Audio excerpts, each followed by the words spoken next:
오늘 우리 청소년부가 체육대회를 갔습니다. 또 미션도 수행을 하고 있는데 아마 그 일 때문에 우리 그 방송을 맡고 있는 이기영 형제가 이제 자리를 이렇게 지키지를 못하고 우리 그 이영주 권사님이 정말 오랜만에 지금 방송 시스템을 하느라고 굉장히 애를 많이 쓰고 있습니다.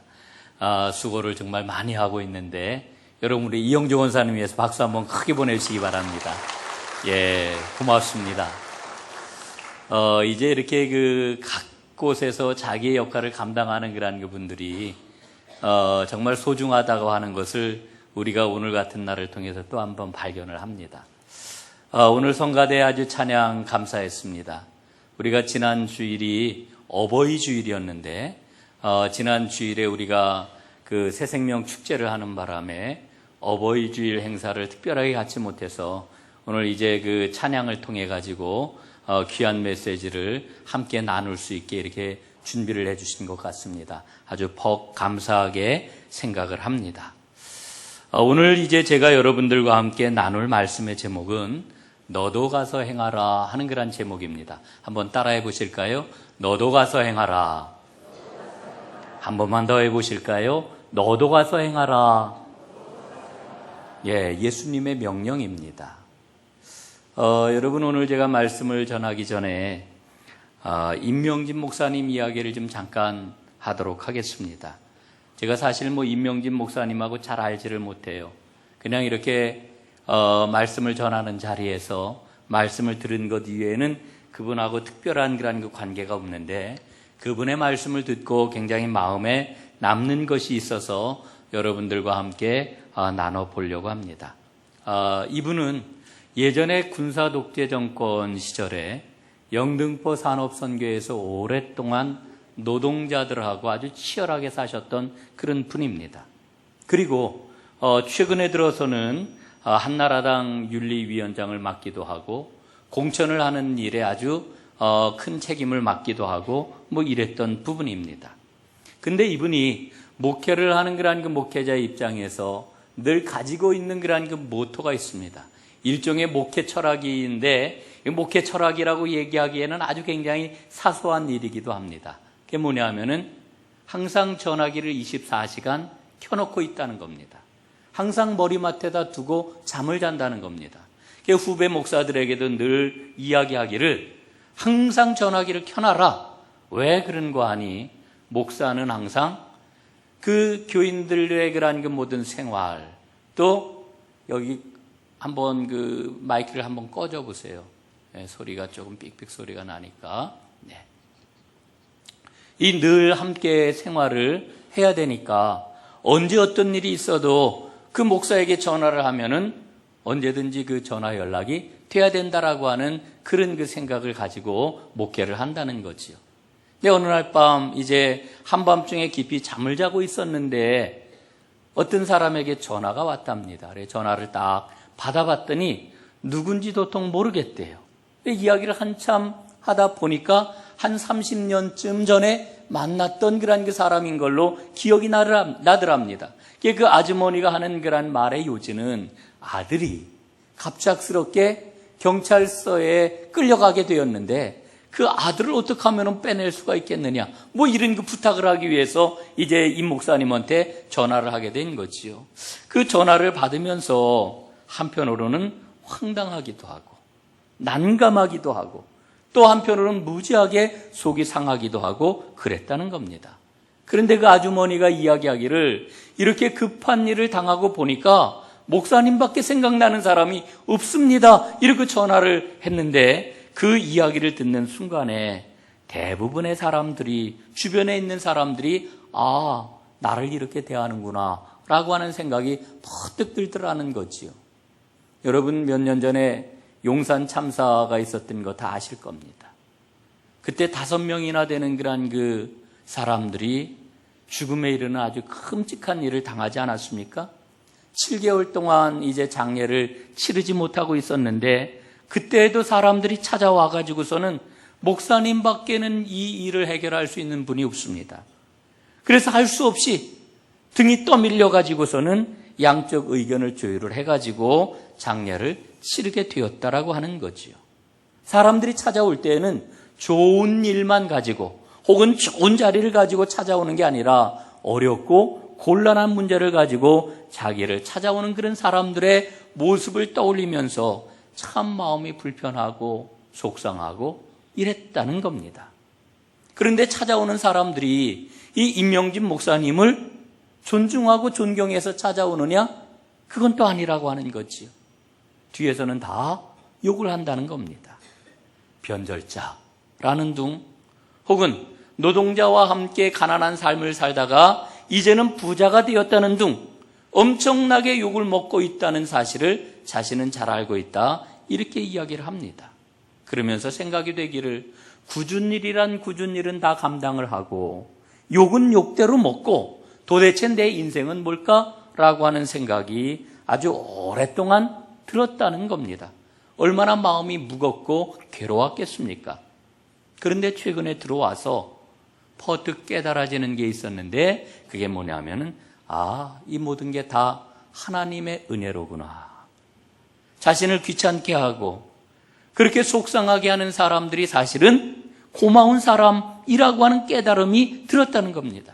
힘들게 하고 자신에게 도움을 청하는 사람들이 사실은 하나님이 주신 축복이고 하나님이 주신 선물이라고 하는 것을 깨달았다는 그런 이야기입니다. 왜 그런고 하니, 그 사람들이 아니었다라고 하면 내가 언제 제대로 선한 일을 해보고 언제 좋은 일을 내가 제대로 해볼 수가 있겠는가 자신을 보게 되었다는 그런 이야기였습니다. 자발적으로 선한 일을 하고 자발적으로 착한 일을 하고 자신은 그러지 않을 거라고 하는 것을 잘 알고 있는데 그 사람들 때문에 억지로 떠밀려 가지고 좋은 일을 하게 되었구나라고 하는 마음의 깨달음이 왔다는 거였습니다. 여러분, 우리는 주님이 원하시는 삶이 무엇인지를 알아요. 그런데 주님이 원하시는 그 삶을 살아가는 게 얼마나 어려운지도 우리는 잘 알고 있어요. 여러분, 우리는 하루에도 12번씩 하나님 뜻대로 한번 잘 살아봐야지 이런 생각을 갖지 않습니까? 그런데 여러분, 그렇지가 못해요. 오늘 성경 본문에 나와 있는 이 선한 사마리아 사람과 같은 삶을 살 수 있다라고 하면은 얼마나 좋겠습니까? 여러분, 그런데 그렇게 우리는 못 살잖아요. 오늘 우리가 읽고 있는 이 이야기는 너무나도 잘 알고 있는 이야기입니다. 저는 오늘 본문을 읽으면서 정말 우선적으로 우리가 해야 될 게 있구나라고 하는 깨달음을 갖습니다. 그 깨달음이 뭐냐? 주님의 마음을 헤아리는 겁니다. 주님의 마음이 무엇인지를 이해하는 겁니다. 주님의 그 마음을 느끼는 겁니다. 그럴 때 우리는 우리의 삶 가운데 주님이 주시는 생명이 가득하게 되는 것을 발견하게 될 것입니다. 여러분, 주님의 마음을 꼭 느낄 수 있기를 간절히 바랍니다. 이제 오늘 말씀 속으로 한번 들어가 보도록 하겠습니다. 여러분, 오늘 본문에 나와 있는 이 사마리아 사람은 어떤 사람입니까? 이 사람은 동정심이 가득한 사람이었습니다. 아브라함 요수아 헷셀이라고 하는 유명한 유대인 사상가가 있지요. 이분은 구약에 나와 있는 예언자들을 가리켜서 아주 큰 공헌을 한 사람들이라고 이야기합니다. 어떤 공헌을 했느냐? 그들은 무관심의 죄가 무엇인지를 드러냈다, 이렇게 이야기합니다. 여러분, 하나님이 언제 분노하시는지 아십니까? 하나님이 분노하시는 때는 인간이 무관심에 빠져 있을 때 하나님이 분노하십니다. 여러분, 예언서에 나와 있는 그 모든 말씀의 골자는 바로 무관심을 질타하는 그와 같은 말씀인 것입니다. 여러분, 예언자들이 일러주고 있는 바가 무엇입니까? 하나님의 뜻이 있는데 그 뜻은 사람들이 서로에 대한 무관심을 끝내고 서로 사랑하고 서로 이해하고 관심을 갖고 살아가는 데 있다, 이렇게 이야기를 해주고 있는 겁니다. 사랑하는 여러분, 그리스도인은 누구일까요? 무관심의 자리를 벗어나 관심과 사랑의 자리에서 살아가는 사람, 이게 바로 그리스도인인 줄로 믿습니다. 여러분, 예수님 당시에도 이 무관심의 중병이 아주 심각했습니다. 여러분 다 알고 계시죠? 사랑의 반대말이 무엇입니까? 증오입니까? 미움입니까? 아니요, 그건 사랑이에요. 사랑의 반대말은 무관심입니다. 아름다움의 반대가 뭔지 아십니까? 그건 역시 무관심입니다. 삶의 반대는 죽음이 아니라 이 모든 것에 대한 무관심입니다. 오늘 성경에 나와 있는 사람들이 있지요. 등장하는 사람들. 유대인 지도자들이 나와요. 제사장도 나오고 레위인도 나옵니다. 그런데 이 사람들은 누구냐? 바로 무관심의 질병에 감염된 사람들이라고 하는 것을 우리가 보게 되는 겁니다. 여러분, 무관심한 사람들은요, 입에다가 이런 말을 달고 살아갑니다. 나는 바빠. 나는 이 일을 우선적으로 해야 해. 그 일은 나하고는 안 맞아. 그런 일을 하면은 그거 불결해지지. 그건 율법을 어기는 거야. 이렇게 이야기를 합니다.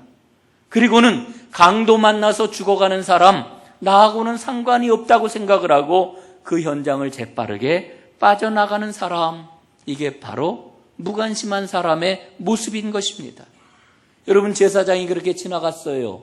레위인도 그렇게 지나갔어요. 그런데 거기에 사마리아 사람 하나가 등장을 하는 겁니다. 강도 만난 사람을 봤어요.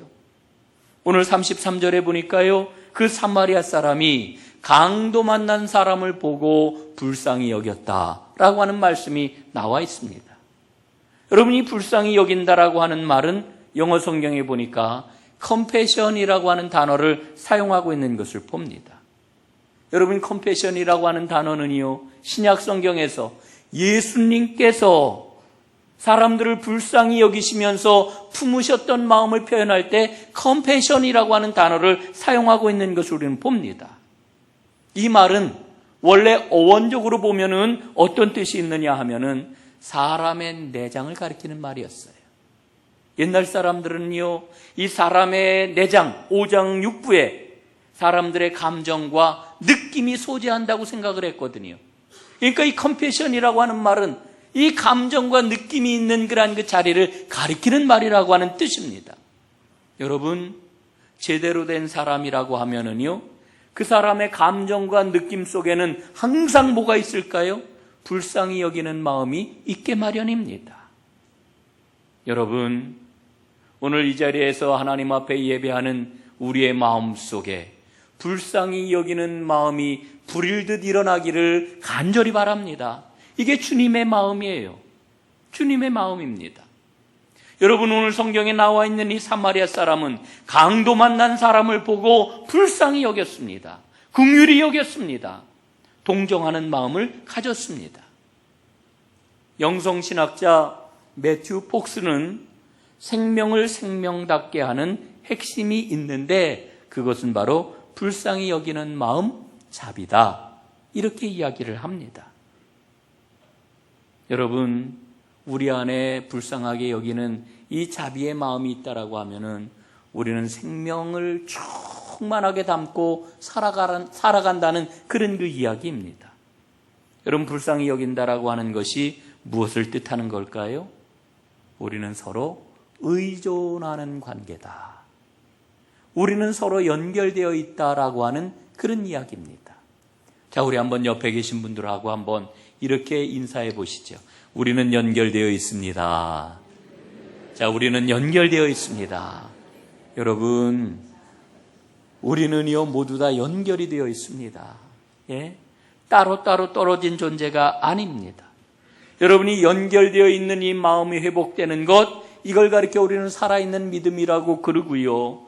이렇게 살아가는 것을 우리는 살아있는 영성이라고 이렇게 말하는 겁니다. 오늘 제가 이 이야기를 하면은 참 어떨까 하는 생각이 들어요. 아주 조심스러운 이야기입니다. 세월호 문제만 생각을 하면은요, 저는 마음이 너무나도 아파요. 정말 마음이 아파요. 여러분 벌써 1년도 훨씬 더 지난 일인데 세월호 참사가 났을 때 우리 온 국민들이 얼마나 눈물을 흘렸습니까? 얼마나 마음 아파하면서 비통해했습니까? 그러면서 우리 사회의 안전 불감증과 오로지 돈밖에 모르는 이와 같은 시스템을 고쳐야 한다고 우리는 마음을 모으지 않았습니까? 수백 명의 아이들이 죽어가는 그 현실 앞에서 이 아이들이 죽은 것은 바로 기성세대, 우리의 잘못이라고, 우리가 회개해야 한다고 하나님 앞에 눈물을 뿌리며 우리는 기도를 했습니다. 그런데 어느 순간부터 이런 분위기가 완전히 다 사라져 버리고 말았습니다. 우리 사회를 새롭게 만들어내자라고 하는 이런 공감대는 더 이상 어디에서도 이야기되고 있지를 않습니다.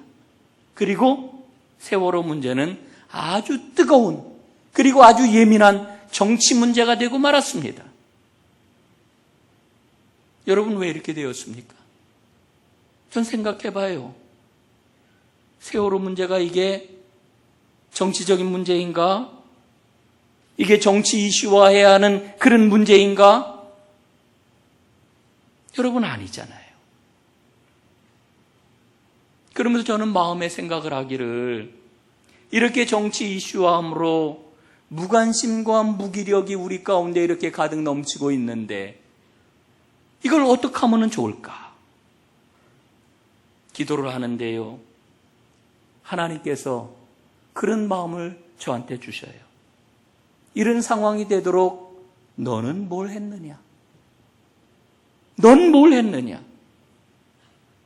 정말 나의 백성들이, 그리스도인들이 온 마음을 다하여서 진지한 사랑과 관심을 가지고 이 문제에 대해서 씨름을 했느냐? 너는 목사로서 뭐를 했느냐? 이런 마음을 자꾸 주셔요. 세상 사람들하고 똑같이 나도 그냥 무관심으로 방관해버린 게 아닌가. 정말 그렇게 했구나. 자신을 다시 한번 돌아보게 되는 거지요. 여러분, 오늘 성경에 나오는 사마리아 사람은 불쌍히 여기는 마음으로 강도 만난 사람에게 다가갔습니다.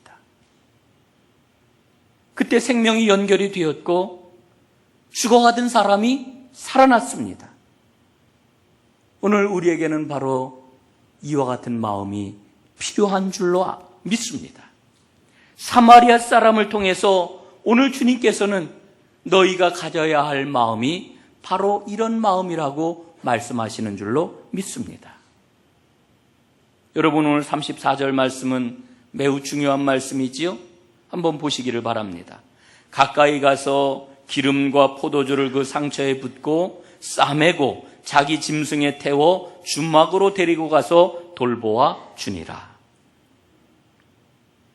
이 사람은요, 동정심을 느꼈을 뿐만 아니라 그것을 행동으로 옮겼습니다. 여러분, 행동으로 옮기는 것 쉬운 일이 아니잖아요. 시간이 들어갑니다. 돈도 써야 됩니다. 몸으로 품도 팔아야 됩니다. 정말 피곤하기 짝이 없는 일이에요. 오늘날 우리는 오로지 내일에만 몰두하잖아요. 모든 현대인의 삶이잖아요. 내일만 잘하면 된다. 그런 삶의 모습에 비춰보면은 사마리아 사람의 이 삶의 모습은요, 오늘 성경에 나와 있는 모습은 참 어리석고 한심하기 짝이 없는 일입니다. 여러분 그렇게 생각되지 않으세요? 여러분 주변에서 이런 사마리아 사람과 같은 모습을 보게 되면은 여러분 우리 자녀가 그렇게 그런 일을 하면은 여러분 뭐라고 그러시나요? 어휴 너 정말 잘하는구나. 이러기보다는 야, 네 일이나 잘해. 쓸데없이 왜 그래? 너 어떻게 살려고 그래? 여러분 이게 현실 아닙니까? 이게 현실이에요. 그러나 여러분 생명의 관점에서 이 일을 한번 보십시다. 지금 죽어가던 사마리아 강도 만난 사람이 지금 사마리아 사람이 자기에게 다가와서 그를 오르만지고 싸매고 기름을 붓고 치료하고 안전한 장소로 옮겨주는 그와 같은 그런 그 경험을 하면서 그 강도 만난 사람이 무엇을 느꼈을까?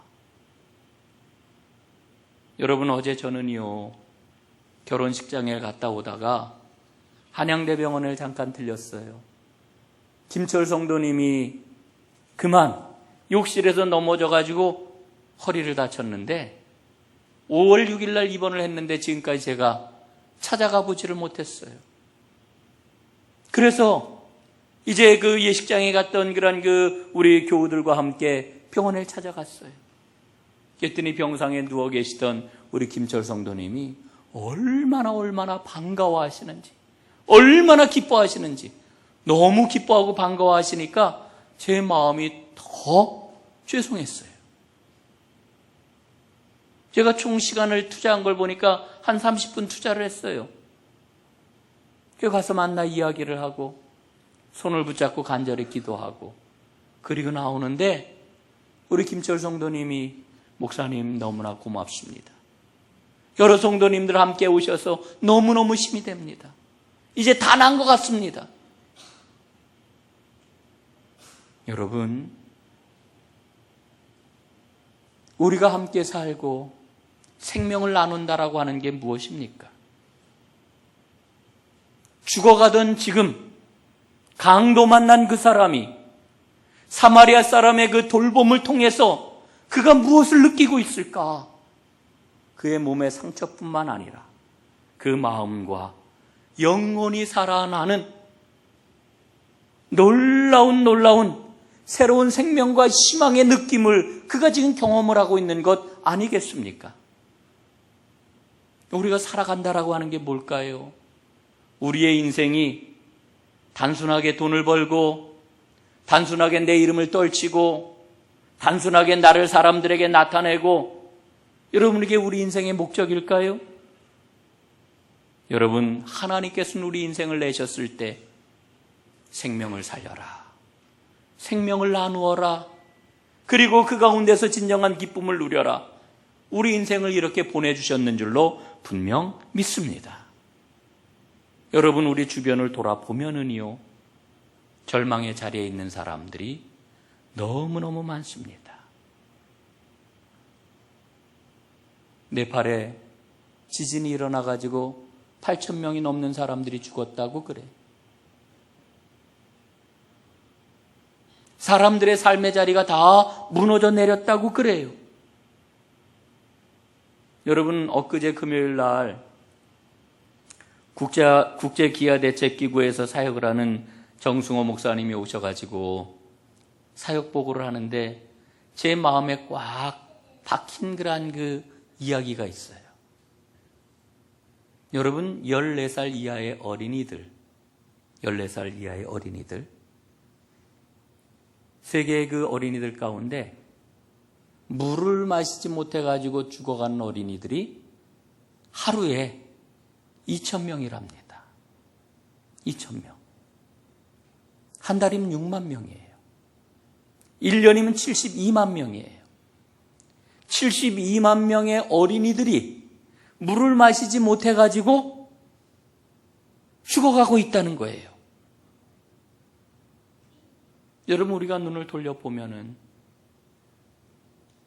우리의 마음을 열고 보면은 얼마나 많은 사람들이 고통 가운데서 신음을 하고 아파하고 있는지 몰라요. 오늘 주님께서 이 말씀을 우리에게 읽고 듣게 하시는 이유가 뭘까? 오늘 예수님은 이렇게 말씀하셔요. 너도 가서 행하라. 그리하면 살리라. 오늘 율법교사는 예수님에게 물었거든요. 내가 무엇을 행하여야 영생을 얻습니까? 여러분, 이렇게 묻는 율법교사에게 예수님은 다시 물으셔요.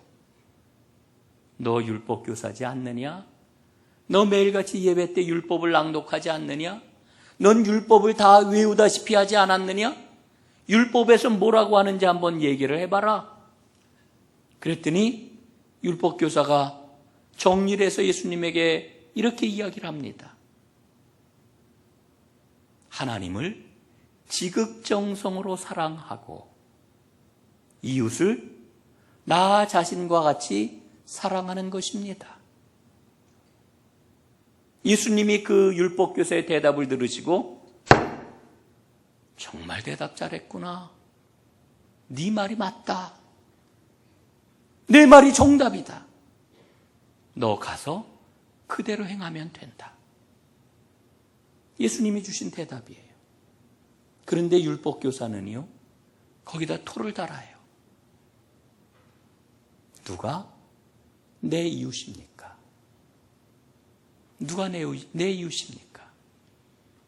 여러분, 이 율법교사의 이야기는요, 오늘 내 이야기입니다.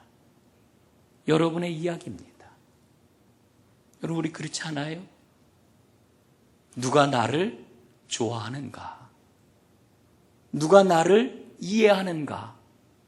누가 나를 받아주는가? 누가 나에게 유익이 되는가? 우리는 이렇게 나를 중심으로 모든 관계를 설정을 해요. 그리고 그렇게 나하고 관계가 좋은 사람이 나의 이웃이라고 생각을 해요. 그런데 예수님께서는 뭐라고 하십니까? 그게 이웃이 아니다. 우리는 누가 내 이웃입니까? 이렇게 묻고 있는데 예수님은 뭐라고 그러셔요? 누가 저 강도 만난 사람의 이웃이 되겠느냐? 여러분, 누가 내 이웃이냐고 묻는 거는요, 예수를 믿지 않는 세상 사람들의 관점입니다. 복음은 아닙니다. 복음은 누가 저 사람의 이웃이 되겠느냐? 이게 복음입니다. 사랑하는 여러분, 우리는 예수의 사람들이잖아요. 우리는 예수를 믿잖아요. 우리는 예수를 따르잖아요. 우리는 예수 안에 생명이 있다고 고백을 하잖아요. 그러면은 예수님께서 원하시는 그 삶을 살아야 되지 않겠어요? 예수님은 질문을 바꾸래요. 누가 내 이웃이냐? 누가 내 이웃입니까? 아니다. 그거는 나를 알지 못하는 사람들이 그렇게 묻는 거고, 너는 나를 알지 않느냐? 너는 나를 믿지 않느냐? 너는 나를 통해서 영원한 생명을 얻지 않았느냐? 너는 하나님의 아들이라고 고백하지 않느냐? 그러면 이렇게 물어야 된다. 누가 저 강도 만난 사람의 이웃이 되겠느냐? 그럴 때 접니다.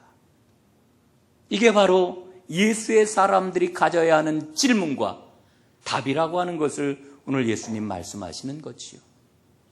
여러분, 우리는 이 이야기를 너무나 잘 알아요. 그러나 아는 것으로 끝날 때 어떤 일도 일어나지 않아요. 우리가 알고 있는 이 말씀을 가지고 오늘 우리가 어떻게 살아야 될지, 주의 도우심과 능력을 구하게 될 때 하나님의 새로운 역사는 일어나게 될 것입니다. 전 고백을 하지만 능력이 없어요. 늘 하나님 뜻대로 살기를 원하지만 돌아보면은 하나님의 뜻하고는 너무나도 멀리 떨어져 있는 부끄러운 모습을 발견을 해요. 그럼에도 불구하고 하나님 앞에 다시 한번 고백을 합니다. 주여, 일러주신 그 말씀대로 살아갈 수 있도록 성령님 도와주옵소서. 그리고 오늘 내가 할 수 있는 일 찾게 하옵소서. 여러분, 그럴 때 세상은 나 때문에 생명을 얻게 되고, 세상은 우리 때문에 희망을 갖게 되고, 세상은 우리로 하여금 보다 더 살기 좋고 풍요로운 세상이 되어 하나님의 영광을 보게 될 것입니다. 이 일을 위해서 우리가 부름받았습니다. 여러분, 이렇게 살아가게 될 때 우리 삶에 엄습하는 모든 염려와 근심과 삶의 두려움들은 주님의 약속대로 물러가게 되고 주 안에서 풍성하고 평화가 넘치는 복된 삶을 살게 될 줄로 믿습니다. 이 진정한 복의 주인공이 다 되시기를 주님의 이름으로 축복합니다. 기도하겠습니다.